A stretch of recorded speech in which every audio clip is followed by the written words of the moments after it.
Okay, so welcome everybody to tonight's poetry night, and we're missing our hostess with the mostest, Gail Merrill, who's in South Carolina recuperating from knee replacement surgery. But we have with us tonight Jackson Coleman Burke, and I'll let him explain his name to you. And he is going to talk about his poetry that he's been writing, I believe, since the 1970s, possibly earlier. And he's going to tell us about his poetry journey and reads some of his poetry, which all of us have loved for a very long time. So Farishay was to have come on to read us a Hafiz, but she hasn't arrived yet. So Jack, go ahead and start. Yeah, okay. Basically, this is going to be a journey for me and hopefully a pleasant journey for you guys. And the first ghazal I'd like to read has to do with all of us. It's called "We Are All in This Together." And it was written at the Samadhi in 1987. Oh, beloved, I sit beside your body in this hallowed earthly place. So many musings fill my mind, it becomes difficult for my heart to keep a pace. This quintessential space cadet with nowhere to start.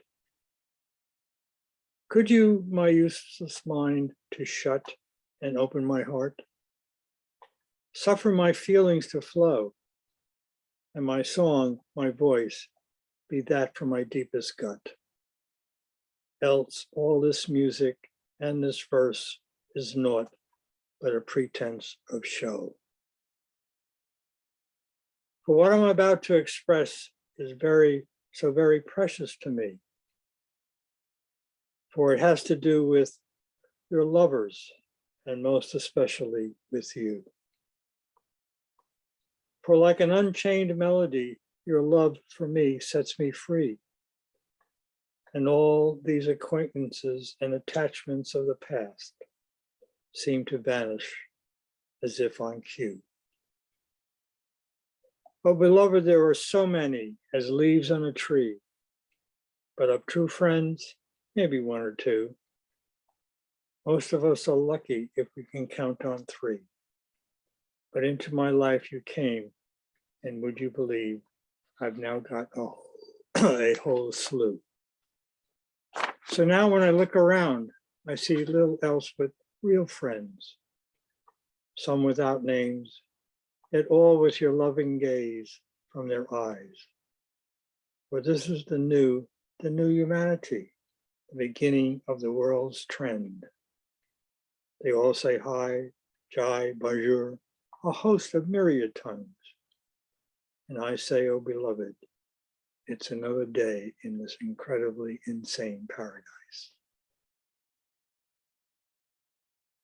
Oh fortunate follower, have I not told you what I would do when you hold fast my demand? My love and my silence speaks in the eyes of lover's mind. So continue to hold fast, always and from now on, and all of you will come home to me and forever drink my wine. Okay. Yeah. It seems that all of the writing, and I've mentioned this before a number of times, that every word and thing that I write, Baba sends to me. And for the most part, I personally think about what would be a nice title for what just came through. And the only other thing I do with it is rhyme the line, and he fills all the rest in. That's the way it's worked for me. So this particular one happened in 1973. I didn't write it until 7 years later.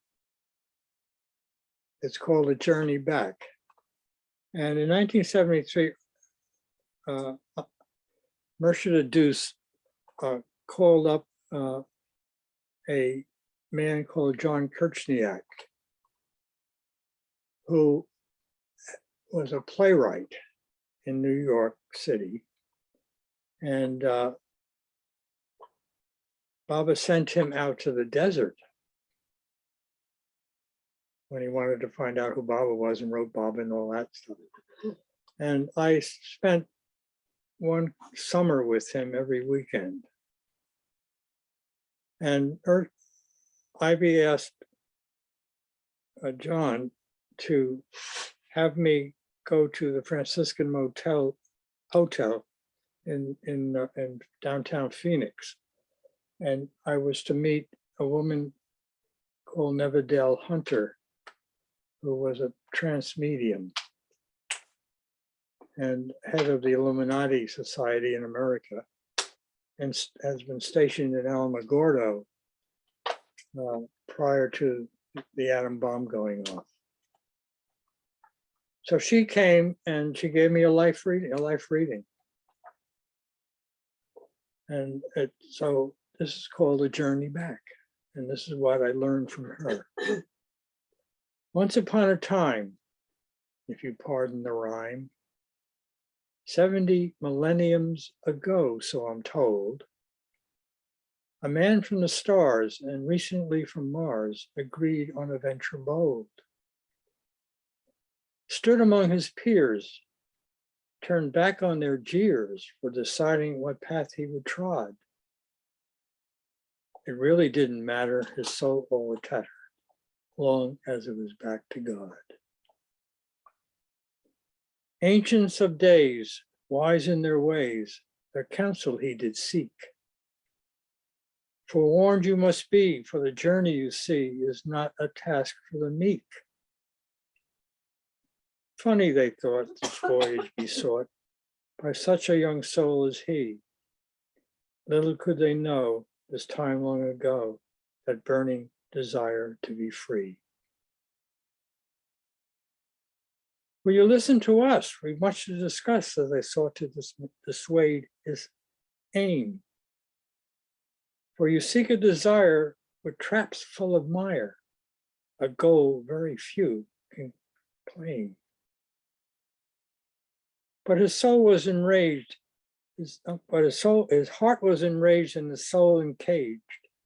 How to break this endless chain?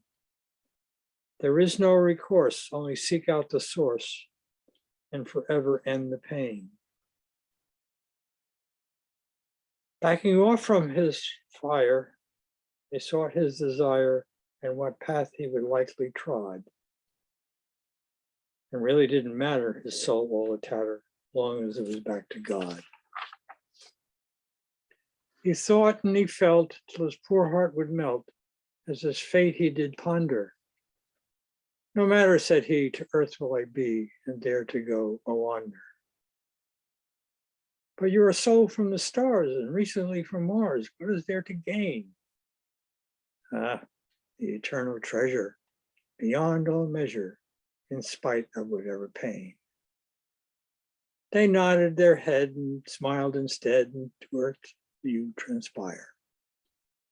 There to be molded, your karma unfolded in a fury of God's love fire. So determined to tread this path of dread, better it's you than we. For the way is long, and when things go wrong, only you will pay the fee. The journey will be hell, they dare to tell. That is the price you pay. For those of stout heart who do play their part and will to go all the way. A flash and anon, and all were gone as they disappeared from view, standing alone, this creature of bone, deciding what he would do. But where to go, he didn't know, nor what weary road to trod. Really didn't matter, soul all a tatter, as long as it was back to God. So when a spinning vortex caught what karma had wrought, he was shot in the only direction. to that blue-green earth where love has its birth, so the soul can seek perfection. How many lives did he spend? How many ways did he wend? Most are a memory forgotten. But one stands out I'll tell you about, or better, he was not begotten. For it's a lesson to learn for those who yearn to walk the conscious plains. The illusion they hold for the venturesome bold can place your soul in flames. Rather not to fail to pass under the veil which his love has richly provided, and suffer this karma and beseech his dharma to complete the soul divided.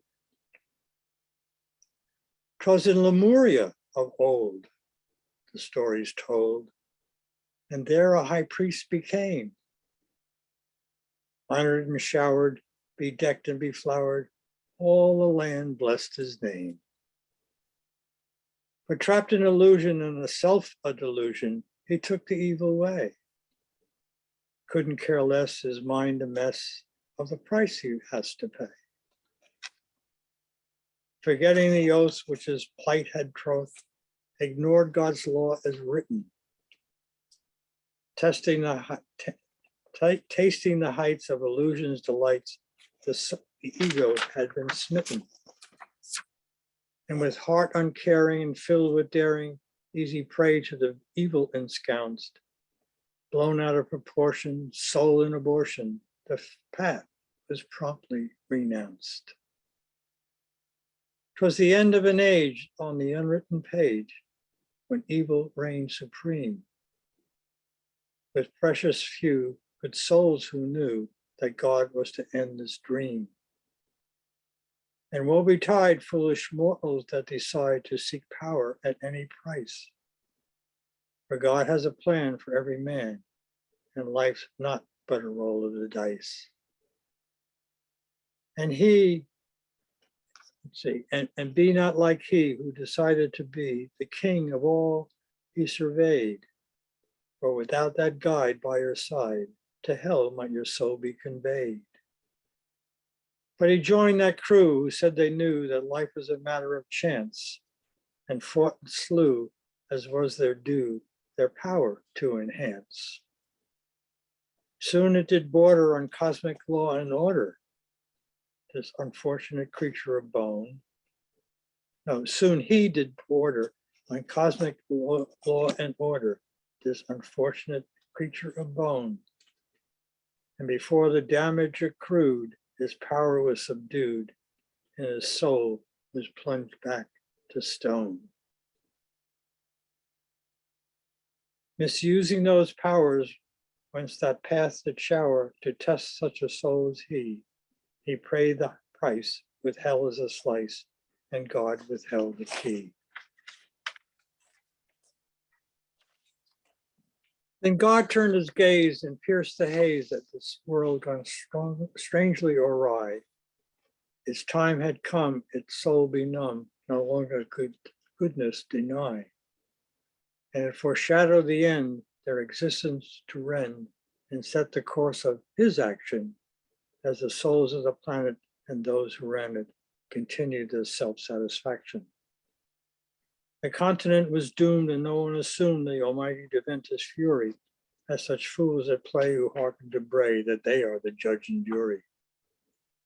And out of the blue a storm did brew, and the sky was rent asunder, and mountains did crumble, the earth all a rumble, all stood in awe and wonder.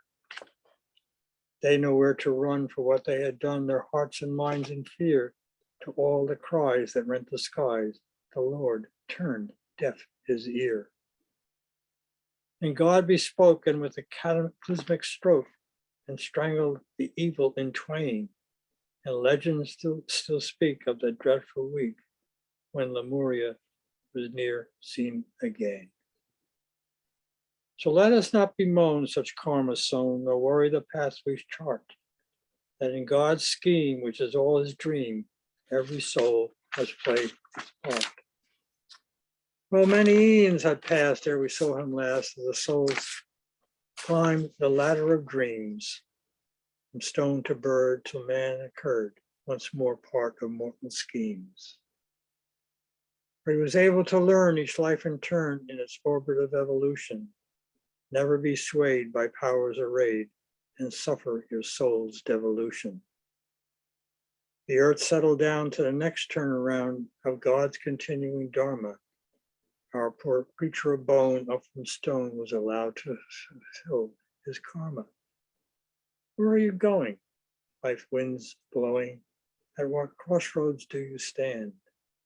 Without your guide to lead you, given to a few, welcome to Never Never Land. For it takes a pure heart in order to start each life over again. For when apart from love's piercing dart, you must be of honest main. So come with me, lovely rainbow, to see. It's love, true love, that's all there is. We'll follow his song and finally belong in his eternal bliss. He mused this thought and finally sought another life on that old side. Didn't really matter, soul or tatter, long as he walked to God. So, it's 1978, and I've had roughly the end of 78, and I've had six and a half, almost 7 years fighting with Baba. It wasn't intentional, but I just literally followed Jesus's admonition, or whatever I might call it, call to leave all and follow me, and that's what I did. I mean, I didn't think twice about it. It was just okay, and you take care of everybody else in my life. That was a bargain I tried to get from Baba. It happened. He basically took care of my ex-wife and 2 wives, actually, and 5 kids. It's nothing I'm proud of, but I didn't know any better at the time. I was in a total psychological whatever. Can't describe it. So finally, after going through a year and a half of grief due to my second separation, and especially for my 2 little kids at the time, it took me a year and a half of really deep grief, where nothing mattered anymore. Didn't care. Spent the time at my godmother's son's house in Corona del Mar, lovely estate, just gardened at the time. And one day, the man next door asked me to paint his house, and he gave me enough money to start life anew. And I moved to San Francisco. And I was ensconced in the Admiral Hotel on Leavenworth and Geary, across from the Great American Music Hall. And one morning, about 2:00 a.m., 3 a.m., somewhere in that neighborhood, I got up and decided to go down to a coffee shop and have a cup of coffee and smoke a cigarette and think about what's next in my life, that kind of thing. And so I ventured out, and I took with me a pad and pencil, a pen, whatever, I don't remember, and went out and walked up to California Street and then towards downtown, and I passed by the Yum Yum Tree, which is a coffee shop that catered to the actors and actresses in San Francisco. So it was right on the edge of the theater district. And I went in there, and the only two people in there were the waitress and the short order cook. And I took a seat by the window, which I always did, if there was a window to look out at. And I had a cup of coffee and a cigarette, and all of a sudden I just got this hit to write. And this particular piece came out in roughly 20 minutes, nonstop. And it's called A Path. How much a mass the confusion has become, and yet few seek to ask the measure of its sum. Where endless circles of life do faster spin, ceaselessly tempting and trapping one's soul therein. Preponderances of greed and anger and lust corrode the soul with mundane rust. This trinity of man's earthly desires consumes his life in karmic fires. Woe to him who allows illusions to trap his soul in worthless delusions. For happiness and love can only be found by those whose path is inward bound. O you seeker who treads this earth, let not your wanderings renew your birth. For why foster again those worthless schemes that end in vain and empty dreams? Look therefore not without at life's passing stages, for what to add to all those desolate pages. But if you dare to tread this path, be prepared to face the fury of its wrath. And watch your fame and fortune go asunder amidst strikes of lightning and devastating thunder.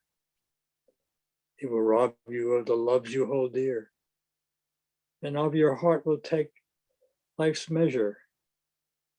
Can that compare to love's eternal treasure? Your mate, your children, you may have to give. The path takes all you have. Fortunate are those who may be left with a begging bowl and sturdy staff. So keep the focus ever before you, and you'll not fail to see that you are one of the very few that really hold the key. For what joy and what bliss awaits the stout-hearted on this journey to nothingness. All it takes to get you started is a little bit of submissiveness. So fear not, my spiritual friend, for we live on borrowed time. What better way your life to spend than on the illusions of a dime? And amidst the babble of priestly tongues, where every direction seems askew, there is a way out, my friend. It's called a path to a very few. And where do you find it? Where lies it hidden? Your heart will tell you when you do its bidding. The path, you see, has always been, and yet it's neither this nor that. But that it's there, my friend, you can take as a statement of fact. But stay away if your will is weak and no bone you have in your back, or it will pound you into a senseless heap to keep you on the track. So drop your pretenses, your desires, your dreams. The way takes all you crave. And like a jealous lover guarding its own, not even your possessions can you save. Your heart will be rent, your mind ere split, with bleeding wounds of flow, or even time in its mercy can naught to soften the blow. If you think it much and wish to pass it by, don't worry, be happy, for God will just breathe a sigh. But it's a dream, so I'm told to feel. And despite this knowledge of God, does it seem real? So if it's something you want to do, deny it if you can, for the world is full of fools who took a look and ran. So listen to what your God has told you and put away the frown, and you win the right forevermore to wear his lovely crown.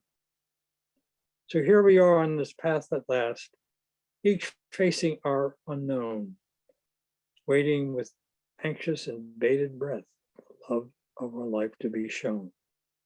So long and goodbye, my dear friends, for I must be on my way. And if perchance we have to meet, may it be on God's highway. Oh, Ambrose, 2 millenniums ago, I once said, my yoke is sweet and my burden light. Keep that in heart despite your seeming plight. It's all me. Just remember, nothing is wrong and nothing is right. Shoulder each burden, leave worries behind. Your yoke is my leash. Always, always hold on tight. Okay. One of the aspects of my life with Baba is poured out in this guzzle I call forgiveness. Oh, beloved, I find it difficult to accept being forgiven. It is as if my remorse is not heartfelt and not deep enough. Is it because my ego is being driven? As if Maya has my head by the neck's scruff? Or whenever I ignore your wish and go on and do not what you want, but what I desire, I find myself in my heart and my feelings in deep doo-doo. And the fire inside and my love becomes an ember that's lost its fire.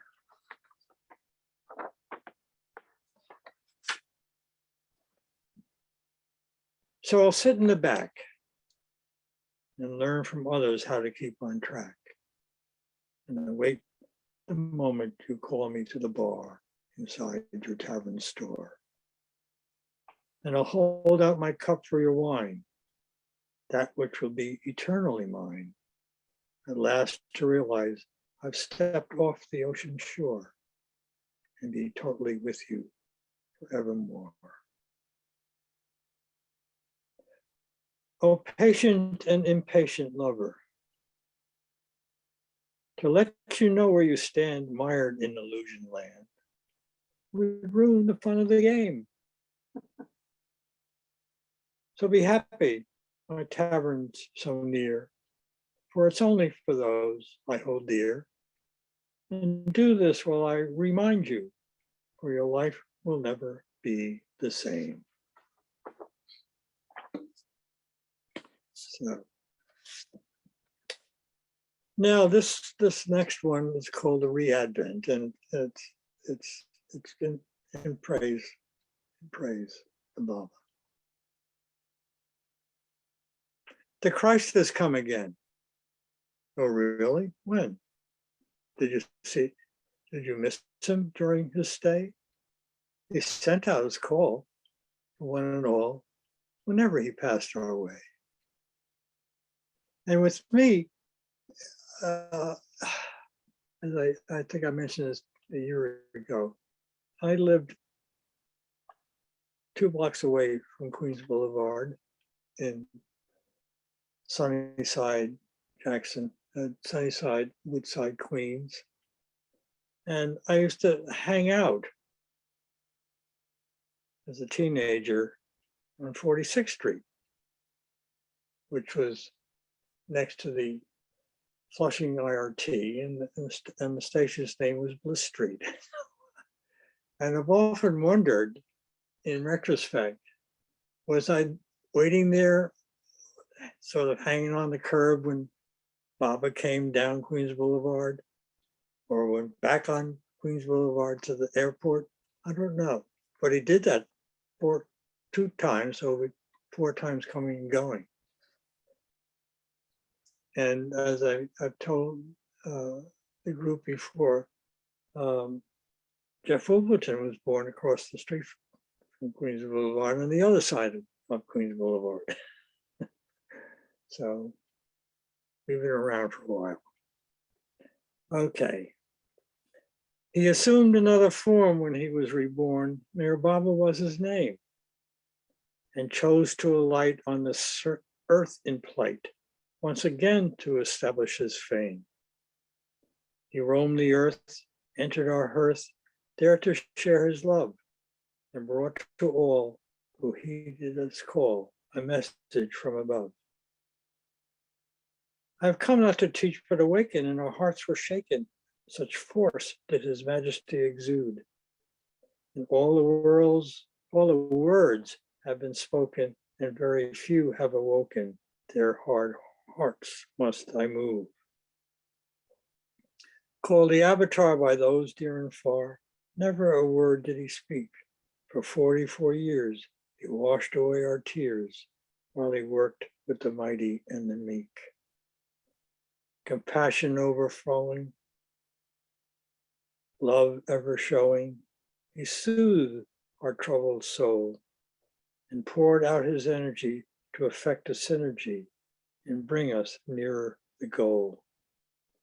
And with soul-wrenching tugs and thousands of hugs, he quenched our famished souls, took us as his own to spiritual heights unknown, this Rasul, Kuta, and Star Pole. Doubtless he's the creator of dreams, the master of schemes, the God-man of the age. And for those who disbelieve what their hearts can't conceive, in their souls a war must rage.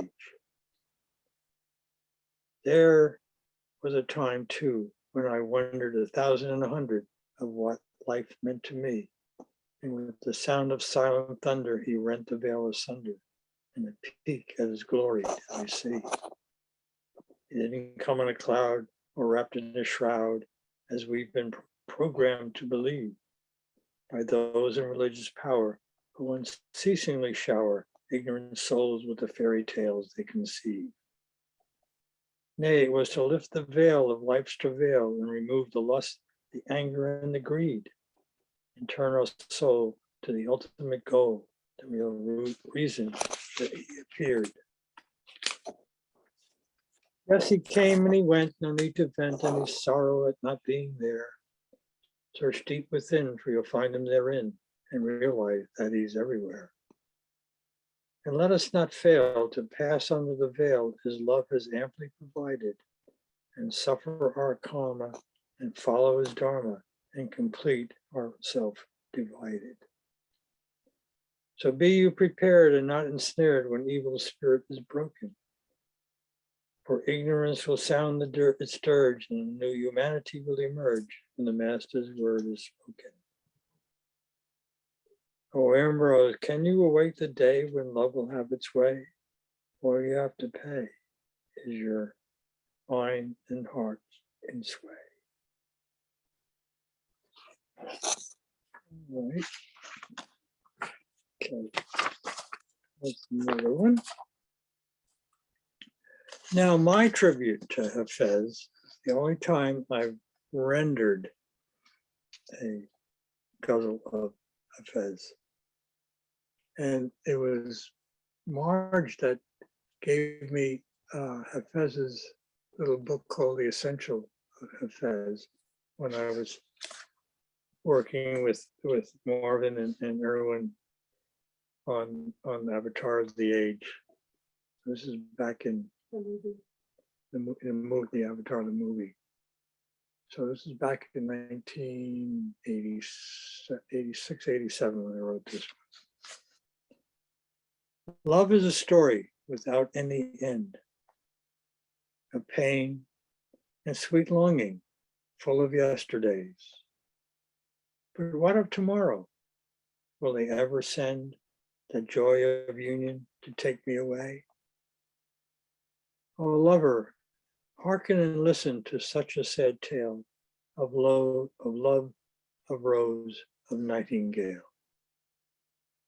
separated from union by the thinnest of veils, where hope is abandoned and desire no avail. I wandered out of the false dawn's air and found myself in yon garden fair. Methought to gather roses there.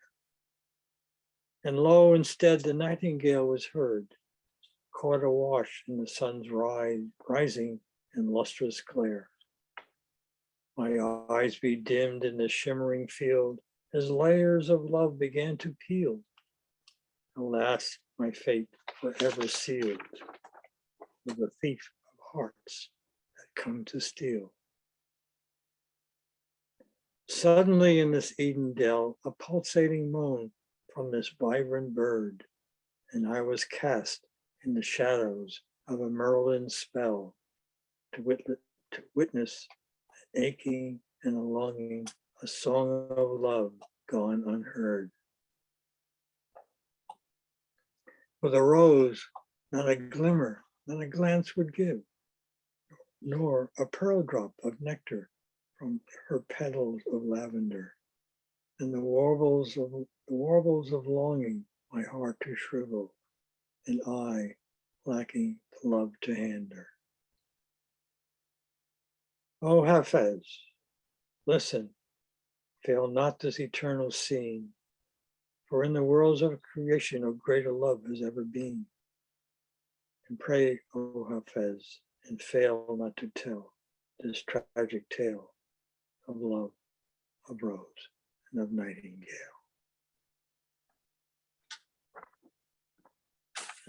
That's my favorite Hafez poem.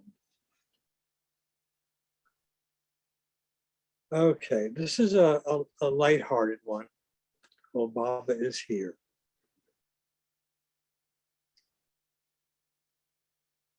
May the message I bring make your heart sing for all the world to hear. For I want to share what my heart does bear. Avatar Mayor Baba is here. So pack up your troubles, you souls in bubbles, and let your love burst its seams, and shower the earth with feelings of mirth to tell of the love of your dreams.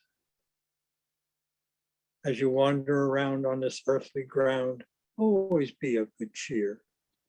For we're all a bit daffy. Don't worry, be happy. Avatar Mayor Baba is here. Look, I know it's bad, this world gone mad, and worsens year after year. But remember, love's in your heart, your mind apart, and only his path should you steer. If you're proselytizing, always intellectualizing, the world will turn a deaf ear. Only share your heart. Maybe try for a start. Avatar Mayor Baba is here. And if they should ask or take you to task for daring to spread his name, don't despair of this love that you bear, for their hard hearts will he tame. So take up your heart and get a head start and make it very clear that your God has come to everyone. Avatar Mayor Baba is here. How lovely his face that I see every place. How beautiful his mantle doth shine. And the love that he spreads over the tears that we shed is not only yours, but mine. The birds will all sing with the tulips of spring and help dispel your fear. And when you want to shout, God's what it's all about. Avatar Mayor Baba is here. So welcome his glory. It's the only story we should share with our kind. All else you see can never really be, naught but a figment of mind. Let his love outshine yours as well as mine, that majesty without peer, for the world will soon find heart over mind. Avatar Mayor Baba is here. Hearken to his love. On the wings of a dove, the rest is a mere delusion. For only love's arrow will pierce the marrow of all of life's illusions. And lest you forget as you cast out the net and become new fishers of men, that the words I write and speak tonight hold no candle to Baba's love within. And consider this, that the road to bliss is the only road to hold dear. As you wander along, always remember this song. Avatar Mayor Baba is here. I like that. That's the first time I've read it. Okay, now we're at being here and being there. Oh, beloved, you have made this longing heart so very, very happy since the time you came into my life. And I recognize your wondrous face. You have taken most of my wants, burned them in the molten fire of your incredible love and grace. Strange though these feelings, which pervade my ever waking space.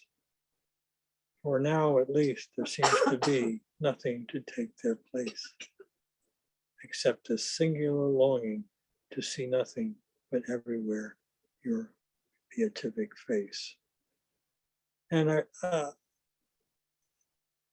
when Baba appeared to me at Kennedy Airport on March 31st, 1972 at 9:35 in the morning, Gate 5 of American Airlines, I just come off a night at the president's house of the company I worked for, where I got kicked off the ladder, the corporate ladder. And my mentor was the president. And he said, don't worry about anything. Just go back to Scottsdale and play golf for the next few years and we'll take care of you. And of course, nothing happened. Promises. And it was on that morning. The guy in the company that I was having this tussle with showed up so I could turn over my air travel card and my American National Telephone card. And I reached in my pocket searching for something. And we were sitting in the American Ambassador's Lounge. And he said, what are you doing? I said, I'm looking for the executive washroom key. So anyway, we both went down to the teller, and he went to get me a seat back to San Francisco. And I put my hand on his shoulder. And I said, no way. I came in first class and I'm going out first class. And he just grumbled. And anyway, I got my first class ticket back. And that's important in the story. So as I was walking up the gangplank, so to speak. It felt like a gangplank. And I said to myself, God, this part of my life is over completely.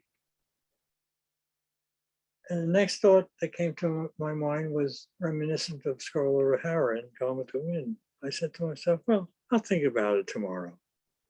And as I turned the curve and the walk up to the gate, I noticed this tall man, reddish hair, white suit on.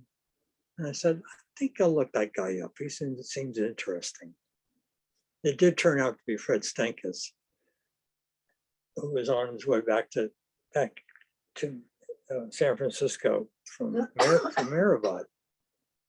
Anyway, so here I am with my three-piece suit and my briefcase in my hand, and I get the boarding pass, and as I turn the corner, I stopped and I said to myself, I think I'll wait. The place was packed. I mean, it was literally probably 200 people in the Gateway Lounge and in the Gateway compartment there, whatever.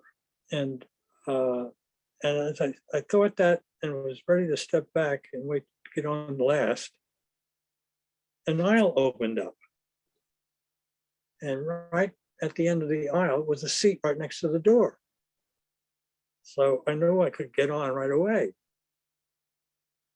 So I started to stride across the room. And the next thing I knew, the room disappeared.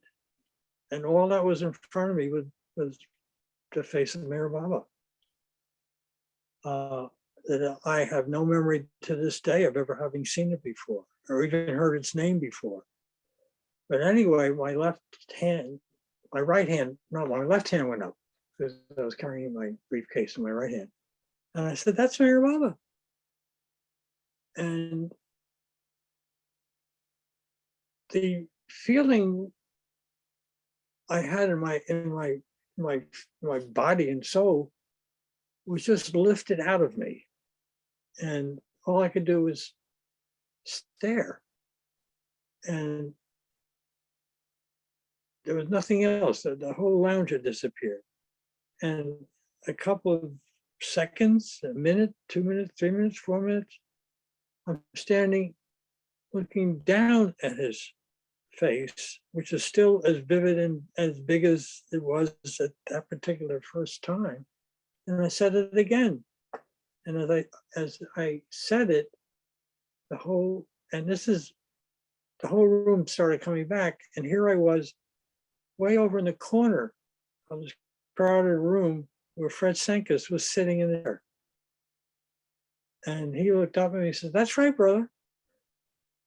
And I sat down next to him. And I'm still looking at Bob's face. And it turns out it was the face on pin that Fred was wearing of the Compassionate Father, which was what it was. And he started telling me about Bob, and I'm saying, I know. Yeah, I know.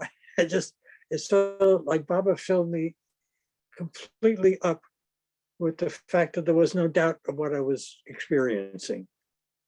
So then the boys came on, they were boarding, and everybody rushed in, and I waited till they were all in, and I got my seat in first class. And at that time, there were two barber chairs on the left-hand side, and then another pair in front, and another pair in front of that, which kind of concaved to the front of the plane, and of course along the other side, and a big table full of all kinds of eats. And the time passed 5 or 10 minutes, and stewardess came out from wherever she came from, and she locked the door to the first class cabin from the lounge, and the jets started up.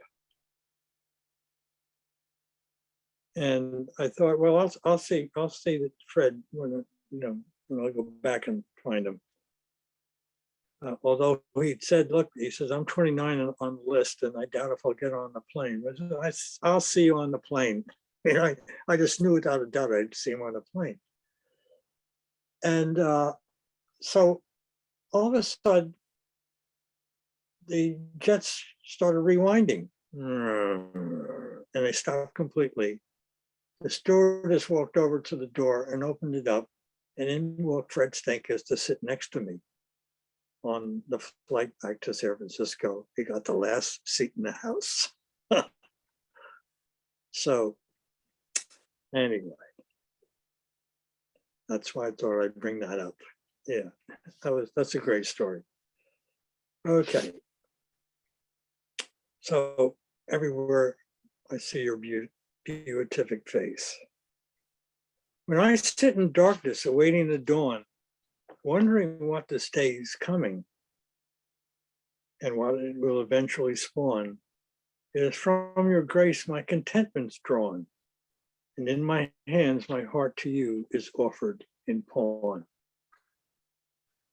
And as each night receives at the beginning display of blues and reds and lavenders and hazy gray, they herald the dawn of your eternal day that leaves me bemused at Leela's continual play. Then once more your sun rises over mountains and moon, for your light is the grace that keeps my discordant spirit in tune, and your love the Rosetta Stone to decipher our love's rune. My heart then cries out, never too soon, never too soon. Dear Ambrose, sun, moon, stars, all of creation, and even you have I begot. Love me, remember me, please me, no matter where you roam, for truly it matters not, be you prodigal daughter or prodigal son, though you may be, even to my closest Mandali, you are all my own. And yes, someday very soon, all of you, I'll be truly welcoming home.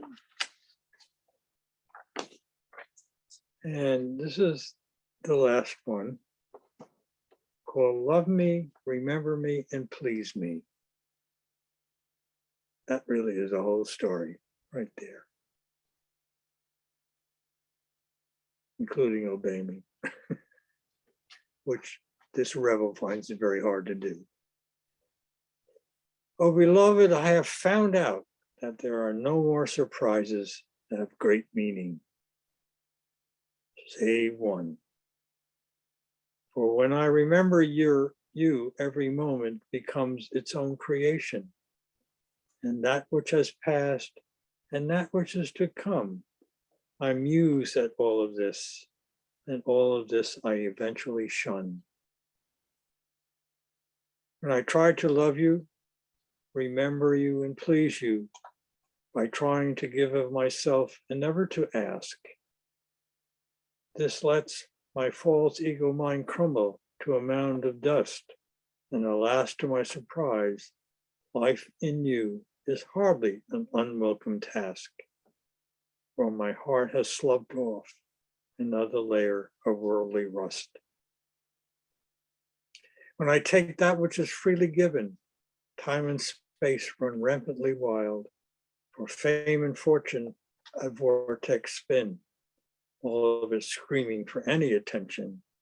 I become not only tomorrow's, but yesterday's child, my feet again cemented in the common convention. But when I remember you, though, the cobwebs of daily life disappear, and creation's moment explodes in wondrous balance to keep trying to love you, constantly aware of trying to remember you, longing always to please you. That which is real turns to here.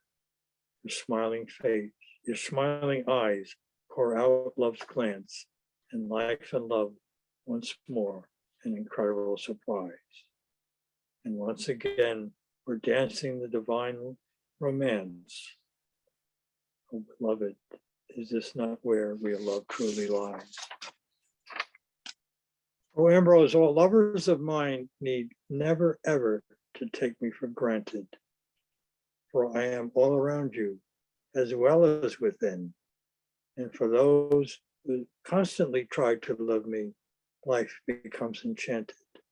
And for those who try to focus on trying to remember me, neither the past nor the future has ever been. And for those who work at pleasing me, always will I see my silent, smiling gray. Thank you all for coming. I really appreciate your support. And have a moment of silence, and any questions you wish to ask, feel free to give. Jack, will you take some questions that people might have? So maybe we can raise hands, because I don't know, that would make it easier. Sure. Ginger and Buzz. One, Jack J. Baba, thank you so much. Sure. You know, you're the spitting image of my Uncle John, who was a Catholic. And we'll always remember that. And I loved your memories of John Krishniak and Merchant of Deuce. Merchant of Deuce always put me in John's plays. And when I walked in the door, he would groan because I was a tree trimmer. I didn't know nothing about acting. So, Jay Baba, thanks for the memories, Jack. Jay Baba, love. Thank you. Thank you. Anyway, go ahead. Jack, I have a question for you. When did you first meet Baba, and when did your Baba inspired poems start happening? Well, as I said earlier, that occurred on March 31st, 1972, in the airport. Is that when you JFK. saw that big face? The JFK, yeah. Yeah. Wow. And the poem, I was not, I mean, I took poetry, I took prose and poetry in college. Homophobic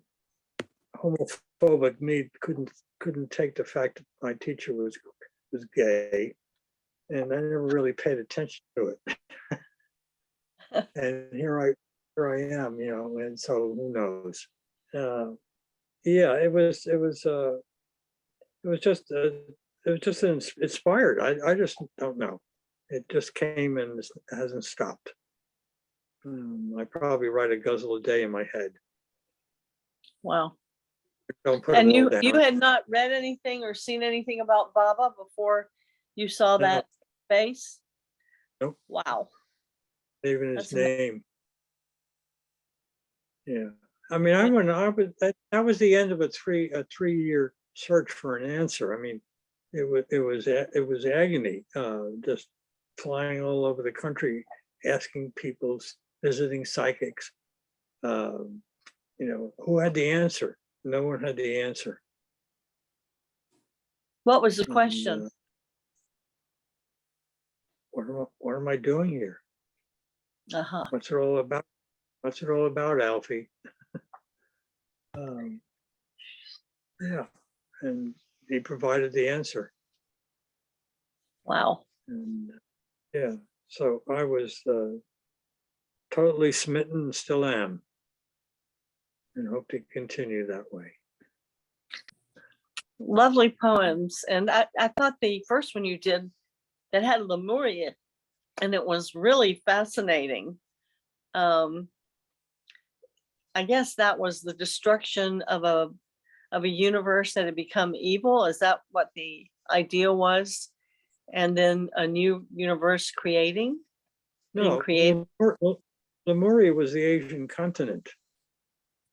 That actually broke in half. That's where Australia came from. That whole thing separated. Mm-hmm. And the islands of Indonesia are left in the middle. Yeah, it was an actual. It's recorded in ancient literature. Yeah, my bad. I'm just going to ask everybody to unmute and, you know, ask your questions or whatever of Joe. I mean, of Jack. correctly. I know his name. Sorry about that, Jack. Right in the day. I have a question, Jack. Sure. After you saw the face at the airport, how did you know it was Baba, and how did you proceed after that? Well, I didn't. Because of the pen on Well, Stankus's. yeah. Well, he provided his own name. Let's put it that way. I mean, it was just automatic. It was just the first thing.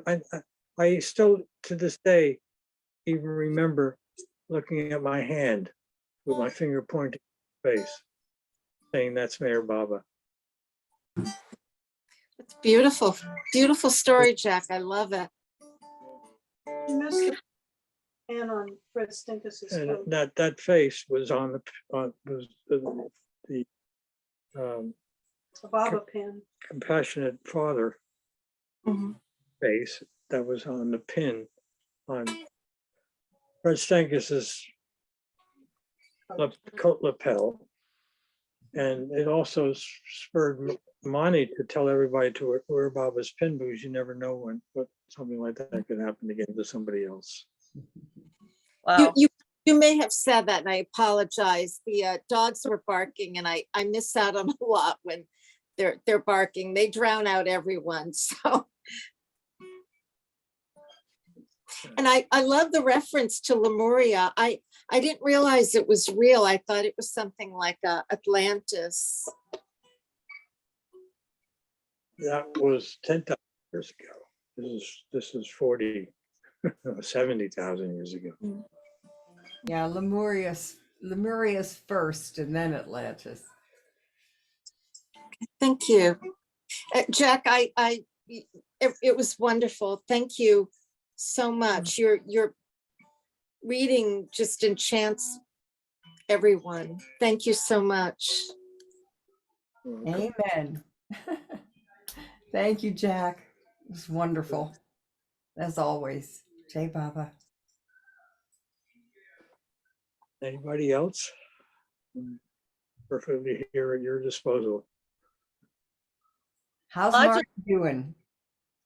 I really loved it, Jack.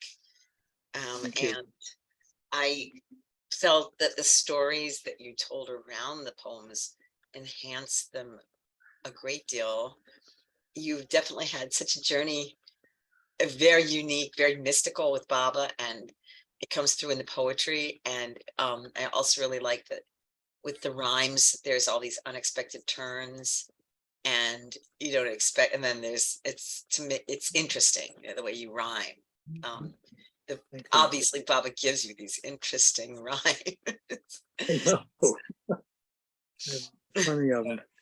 The manuscript is being looked at by Hunter Flournoy up in Asheville. I haven't heard from him in a month, so I don't know what the story is, but hopefully within the year it'll be published and be available at Sherry, or I guess. I don't know how I'm going to do it, but I'll do it. Wonderful. It'll be a gift. That's a gift to all of us. Thanks. Yeah, for sure. Will your stories around the poetry be in the book as well? Well, I haven't decided that. I'm sure we'll talk about that as soon as he and his partner go through them and kind of put them in an order that they feel would be commensurate to what it should be in the book. Well, the stories are really great, setting the context for all those poems. And yeah, but I enjoyed them. I enjoyed the poetry tremendously, and also the stories. I just wanted to add, I couldn't believe your recall, the detail of your recall of these, of everything that you told. I was just pretty, Baba gave you a strong mind, and it helps to bring everything back to life. Yeah, thank you. Thank you so much. Weaving the stories and the poems together was just such a treat. I just loved it. Thank you. Thank you. All right. Well, say hi to Margie for us. Okay. Will do. All right. Fan. Yeah. Hey, Margie. Thanks so much. What? You want to have silence before we? Yeah, let's have a moment of silence and take it all in.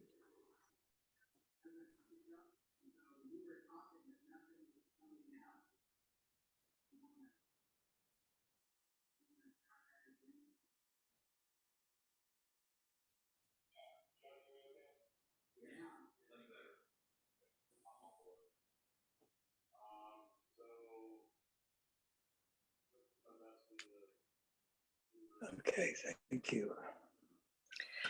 Thank you so much. And thank you for everyone who came, and best wishes to Gail, who ended up joining us from, hello, Gail.